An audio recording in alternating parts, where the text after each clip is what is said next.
Brendan Ike has resigned just days after he was appointed amidst an internet crapstorm over his opposition to gay marriage.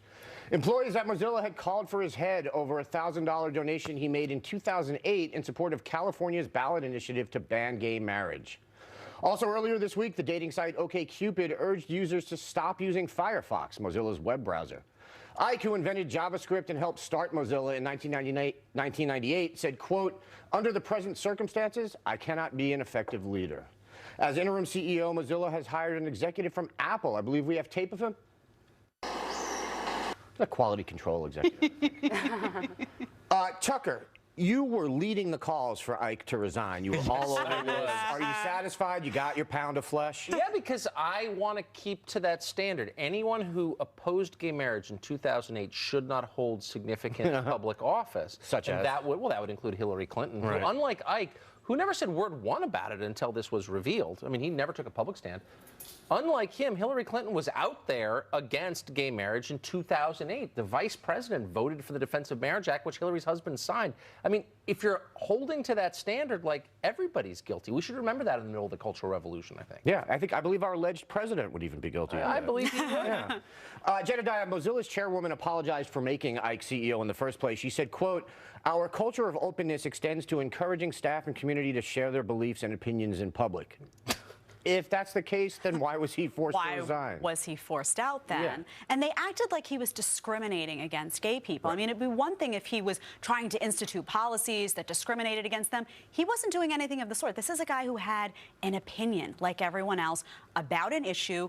And now this company has just told everyone that they don't support diversity of thought, that if you don't agree with them, at their whim, they can just say you're out of here or put tons of pressure on you to leave, when in fact, why? He's just expressing his thoughts on something. I don't get it.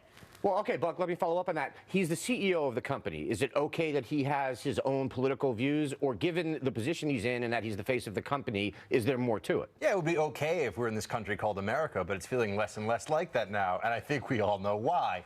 Going back to something else mentioned a minute ago, President Barack Obama was not just against this in 2008. He actually was saying it was because of his religious belief at the time. So he went that next step and said, I'm a traditional marriage guy. But see, that's what people don't understand. Barack Obama is so cool that when he engages in homophobic bigotry, it's okay. Yeah. It's okay when he does it. But when anybody else does it, they need to be made an example of. Yeah. It's just the way it is, folks. Joanne, should Ike have resigned, or should he have stayed?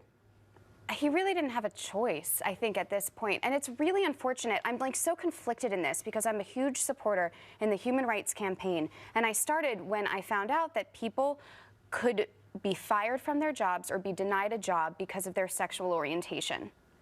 Well, he is now being denied his job. He's being fired from his job because of his beliefs.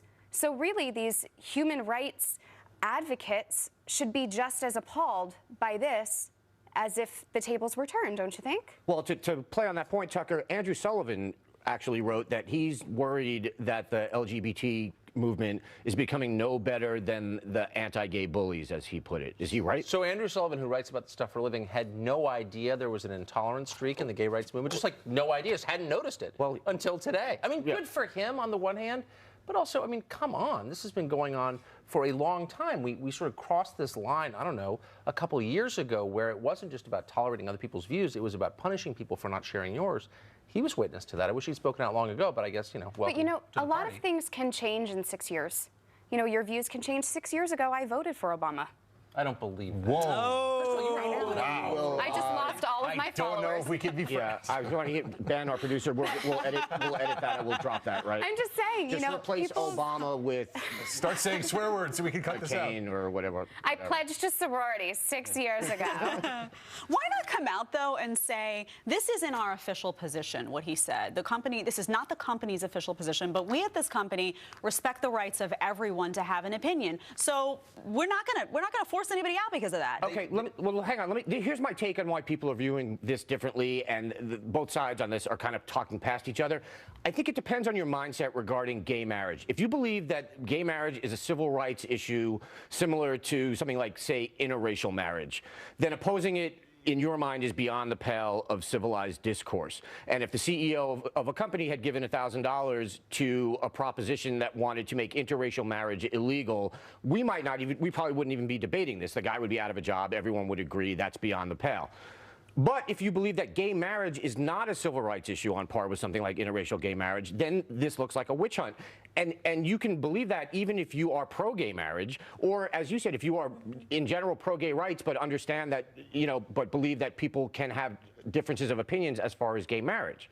But I just think you've got two people viewing this issue entirely differently, and they can't talk to each other because of it. They can't really believe that, though, right? That almost half the country, that all tens of millions of Christians are just outside the pale automatically. They're not even worthy of discussion. They should have no opinion. Well, how about let's be more precise? We're talking about a specific vote in California in 2008, in which the majority of California's known right-wing state voted to ban gay marriage. 70% of black voters voted to ban gay marriage. Are they all bigots? They should all be run out of town on a rail, apparently. They have no rights, no voice, nothing. It's crazy. And by the way, even if he had really unattractive or super unfashionable views, maybe this should be limited. Unless you're actively trying to hurt somebody, then you ought to be left alone with your views, or at least given the opportunity to explain. This guy wasn't afforded that opportunity, as far as I know. And people in the company came out and said that there was no evidence of discrimination, that his behavior had always suggested inclusiveness. So that's the issue, I think. I think if he had voted that way and there was some indication that he wanted policy to affect gay people in a negative way, that would be a whole different conversation. Yeah. I mean, look, I'm 100% pro-gay marriage, but I know a bunch of people who are opposed to gay marriage, who are not bigots, who are not homophobes. Right. They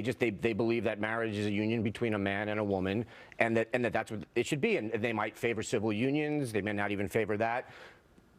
But they want to talk about this in a civilized way, and they've pretty much been told they can't. Well, really, do you know anybody who would come out and say, I'm against gay marriage? I've been for gay marriage way before. No, I know. There are people. Anybody in public life that I knew.